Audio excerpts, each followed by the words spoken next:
നഗരത്തിന്റെ മുഖച്ഛായ മാറ്റുന്ന വികസനത്തിനായി ശ്രീകണ്ഠാപുരത്ത് മിനി സിവിൽ സ്റ്റേഷനും സ്റ്റേഡിയവും നിർമ്മിക്കുന്നതിന് മുന്തിയ പരിഗണന നൽകുമെന്ന് നഗരസഭാ ചെയർമാൻ അഡ്വക്കേറ്റ് ഇ വി രാമകൃഷ്ണൻ. നഗരത്തിന്റെ വികസന തുടർച്ചയ്ക്കാണ് പ്രഥമ പരിഗണനയെന്നും ഇ വി രാമകൃഷ്ണൻ പറഞ്ഞു. ശ്രീകണ്ഠാപുരം നഗരത്തിന്റെ വികസന തുടർച്ചയ്ക്കാണ് പ്രഥമ പരിഗണന. മുൻ സാരഥികളായ പി രാഘവനും കെ ഫിലോമിനയും നടത്തിയ വികസന പ്രവർത്തനങ്ങൾ ആർക്കും തള്ളിക്കളയാനാവില്ല. ചില പോരായ്മകളും കുറവുകളും ഇല്ലാതില്ല. അതെല്ലാം ഒറ്റക്കെട്ടായി പരിഹരിക്കും. വികസന കാര്യത്തിൽ കക്ഷി രാഷ്ട്രീയം നോക്കില്ല. നഗര ഫണ്ട് കൊണ്ട് മാത്രം ഒന്നുമാവില്ല. അത് നന്നായി പഠിക്കും. എല്ലാ സർക്കാർ ഓഫീസുകളും ഒരു കുടക്കീഴിൽ വരുത്താനായി മിനി സിവിൽ സ്റ്റേഷനാണ് പ്രാധാന്യമെന്നും അഡ്വക്കേറ്റ് ഇ വി രാമകൃഷ്ണൻ പറഞ്ഞു. ശ്രീകണ്ഠപുരം നഗരസഭയിൽ ഒരു മിനി സിവിൽ സ്റ്റേഷൻ യാഥാർത്ഥ്യമാക്കുക എന്നുള്ളതാണ് ഈ നഗരസഭയുടെ പ്രധാന ദൗത്യം.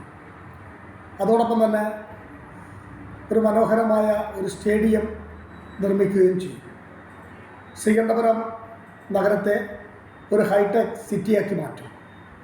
ശ്രീകണ്ഠപുരത്തെ സംബന്ധിച്ചിടത്തോളം ഒരു വിനോദസഞ്ചാര കേന്ദ്രമാക്കി മാറ്റിക്കൊണ്ട് ഞങ്ങളുടെ അധീനതയിലുള്ള ജൈവ വൈവിധ്യ പാർക്ക് പൊതുജനങ്ങൾക്ക് തുറന്നു കൊടുക്കാനും അവിടെ ഒരു പാർക്ക് സംവിധാനം ആരംഭിക്കാനും ഈ നഗരസഭ പ്രഥമ പരിഗണന നൽകും.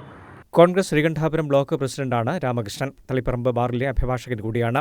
KSU ജില്ലാ സെക്രട്ടറി, DCC എക്സിക്യൂട്ടീവ് അംഗം, ശ്രീകണ്ഠാപുരം ബ്ലോക്ക് പ്രസിഡന്റ് എന്നീ നിലകളിൽ പ്രവർത്തിച്ചിരുന്നു. മുൻ മന്ത്രി KC ജോസഫിന്റെ അഡീഷണൽ പ്രൈവറ്റ് സെക്രട്ടറിയായും സേവനമനുഷ്ഠിച്ചു. മുൻപ് ജില്ലാ പഞ്ചായത്ത് ശ്രീകണ്ഠാപുരം ഡിവിഷനിൽ മത്സരിച്ചിരുന്നു.